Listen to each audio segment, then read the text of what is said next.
Whatever you're playing, tournaments, cash, live, online, a table image is going to play a big role in terms of how people perceive you. The way that I look at it, this is sort of a discussion about self-awareness, right? One of the more valuable assets that I think that I've been able to have success with throughout my career is being self-aware enough to know when I feel like my opponents think I'm playing well, when they think I'm playing aggressively, poorly, whether they think they're better than me or not. And always adapting and adjusting like a chameleon would to the ever-changing personas that people are putting on me in terms of how they're perceiving me. So in order to actually cultivate a table image that works for you, you have to be very self-aware, right?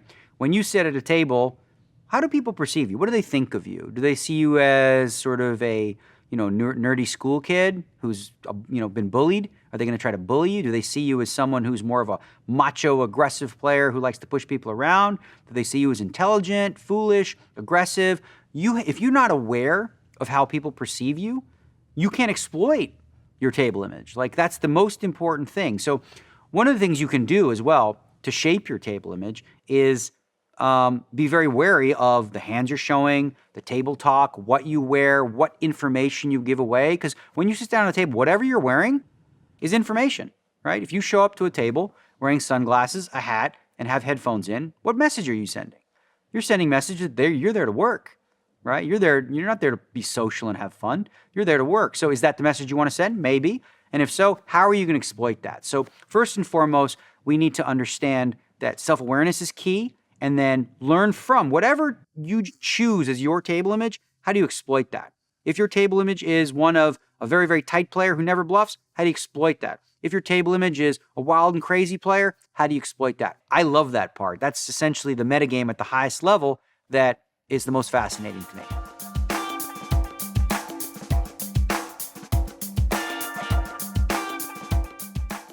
When you sit down at a poker table and you've never played with anyone, you're giving away some information. The information you're giving away is sort of your demeanor, what you're wearing, how much you buy in for, and the like. But as the game progresses, there's other information your opponents are going to collect. So the question is, like, what do you do when all of a sudden you just start running really bad? Like, how are people going to adjust against that? And then I think typically when that happens, your table image is quite shot. So, they're not going to be as afraid of you. Typically, people are afraid of people who are winning a lot. And if you just lose every hand, people are going to maybe run more elaborate bluffs against you. They're going to try to push you around. They're also not going to let you get away with much. Like, you haven't built up any credibility. They've never seen you win a hand, so they not going to let you bluff hands through.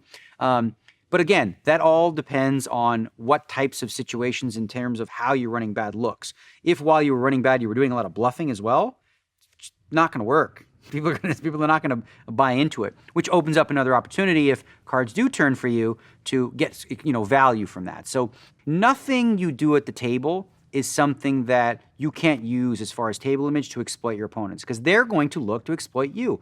If you are against a player who you see bluff 6 times in a row, how are you going to exploit that? You're going to start calling them more, right? Well, if I'm that player, I know that. So I'm going to start bluffing less. So table image is always important to understand that it's an ever-flowing, ever-changing thing. A lot of it based on, of course, your appearance and your, what you're saying at the table. But most of it, especially in the early going, is going to be based on how you've played the hands thus far.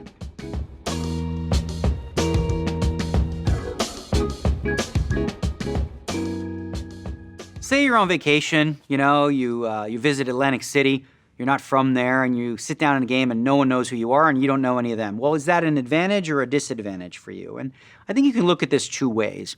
On one hand, the fact that no one knows what your tendencies are gives you an advantage because they're not sure what you're capable of. The downfall, of course, is you don't know how well all these players know each other, right? So there may be some dynamics amongst the players where they know that, that Johnny likes to bluff in this spot, that you don't know that yet. So this guy's raising with a weaker hand to get him out, and you're just looking at a bet and a raise thinking, wow, that must be strong and strong, where everyone else at the table may have information that you don't. So there's pros and cons to being a new player, and you just have to be very aware in the early going that everything you do from the outset is going to affect people's perception immediately. So if you one of the first hands bluff, everyone's going to see you as a guy who bluffs all of a sudden, especially if they're paying attention.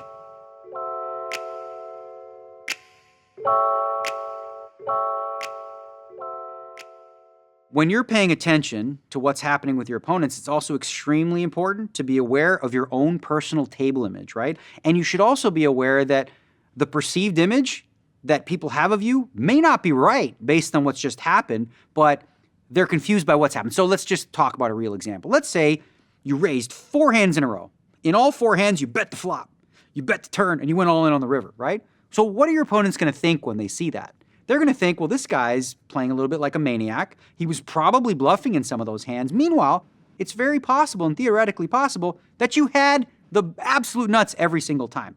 But you need to be aware that just because you weren't bluffing doesn't mean that everyone else at the table doesn't think you are a bluffer. So again, really focusing in on everyone else at the table in terms of what they're doing, but understanding that the flow of hands and the way that they come to you is going to affect people's perception of you. You fold like 4 rounds in a row because you're not getting any good cards, people may falsely think that you're extremely conservative.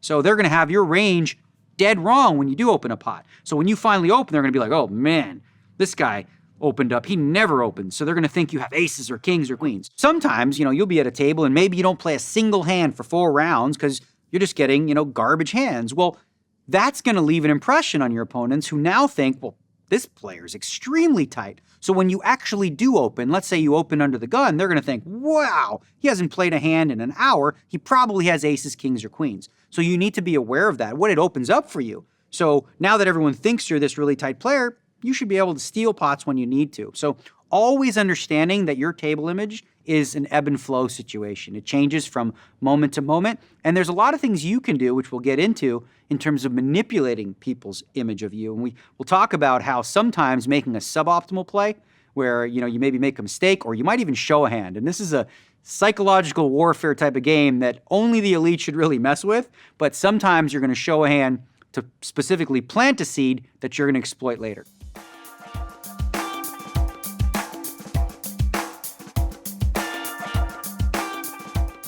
The best type of player you want to be is a chameleon. Ideally, what you want to have is a situation where, people talk about how you play and you got 3 people over there saying, oh man, he's a complete maniac. And then the other 3 going, huh? He's tight as a rock. He never plays a hand. You always want to be adapting and changing. So your ability to access and understand how people perceive you shouldn't force you to adjust what your playing style is. So if you sit at a table and everyone at that table thinks you're a crazy bluffer, it's not going to work. So you need to really just go back into value bet mode, play more conservatively. Other side of the coin, if everyone thinks of you as the Rock of Gibraltar, who never even attempts a bluff, that's an opportunity that opens up for you where you should start increasing your bluffing frequency. So you might become more of an aggressive player than normal. So I'd say that I understand that certainly there's always going to be different personality types and certain styles are going to be more what you'd like to play, but it's important to always be able to adjust and adapt because if you only play that way and only that style, they just have their read on you and they're going to be able to exploit you. And it's a great opportunity for you to take advantage of that if you're willing and able to sort of come out of your shell and try something different.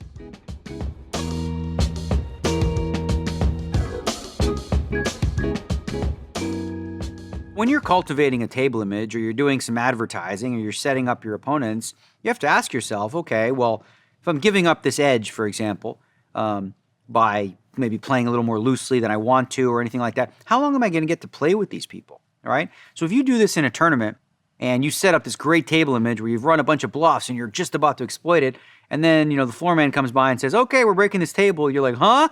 Wasted.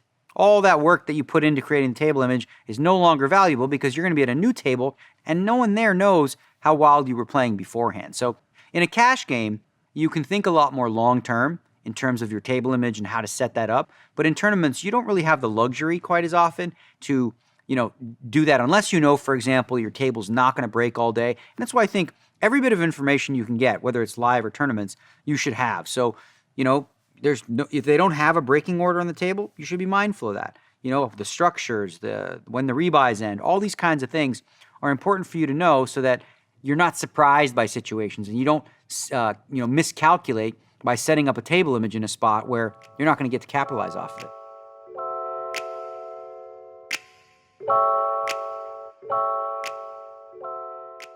We've talked about self-awareness being extremely important, okay? So if you find yourself in a situation where your table image is being the nit, the tight player who never bluffs and never does anything like that, this is an opportunity. Anytime people have you pegged as a specific type of player, if you play exactly as they expect, you're going to play right into their hands and they're going to play perfectly against you. So when you continue to play that way, that's not in your benefit. So what you need to do is make adjustments. You can get away with so much more than the average player. So in a situation where if anyone else would bluff this river, they get called, you might not, because you've set up that table image, and that can be very profitable as well, as long as it's subtle enough. One of the things that we do when we make adjustments based on exploitation is we do them in subtle ways where we don't wake people up to the fact that, you know, we're exploiting it. So if you all of a sudden go from that player to start playing really reckless, well, now everyone's going to readjust and they're going to say, okay, well, he's no longer, you know, the tight player, he's now the wild one. So you want to make them subtle. Pick up pots here and there occasionally.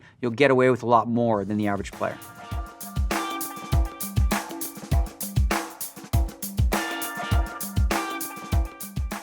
I used to use sort of 3 basic levels of thinking, you know, in poker, and it was always, first and foremost, like, okay, what do I have? That's like level 1, right? When you're really beginner, what do I have, right? Level 2 is, what does my opponent have, right? The third is, what does my opponent think that I have, right? Now that continues to go to level 4, 5, 6, 7, 8, 9, 10, whatever level you want to be at, and it's always a constant, what do you think that I think that you think that I think? And we can keep going on with that. Part of the fun of that whole metagame thing is it's kind of important to have an idea of what level your opponent's thinking on. So if you're up there on like, you know, up in the sky on level 9, but you're playing with an opponent who's really on just level 1 thinking, looking at their own hand, all the tricks and all the stuff you're doing is completely lost on them. So it really becomes important to have a deeper understanding in terms of like, what level are my opponents thinking at?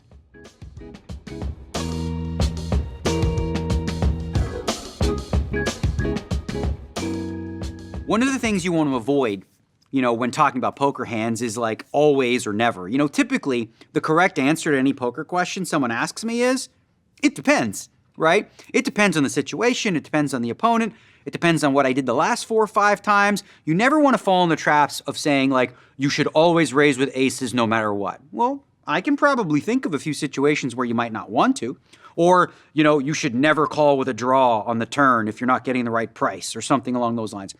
Stay away from absolutes because they can get you into trouble. Sometimes what we're going to do to really fool our opponents is we're going to make a play that might be suboptimal, right? It might seem like in this situation, well, that wasn't the right play. So everyone watching thinking, oh, we got a live one over here. We're going to take advantage of him. And we're going to use that. And later we're going to plant that seed and we're going to exploit their perception of you. So for many years, people watched me play on TV.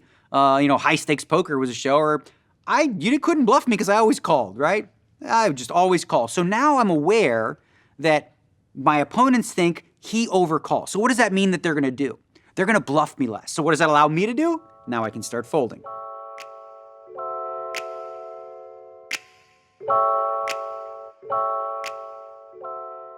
Anytime you develop a strategy, you want to pay attention to how people are reacting to it. So let's say, for example, you know, you've been overbetting and you've overbet 4 hands in a row and no one's called that overbet. So how should you adjust going forward? Well, you have to assume that your opponents, since they haven't called, A, obviously they don't really like to call these bets, but also B, they're going to increasingly become more and more suspicious, right?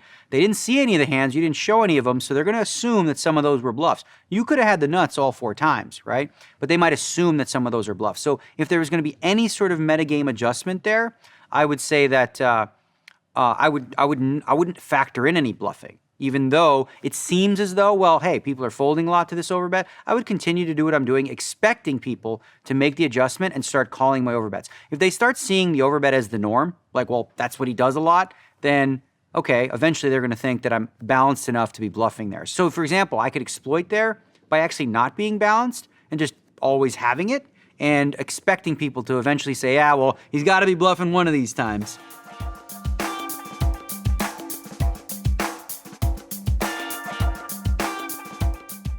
Whether you're in a cash game or, you know, a tournament, sometimes you're going to be in a situation where it appears as though you're picking on a player, right?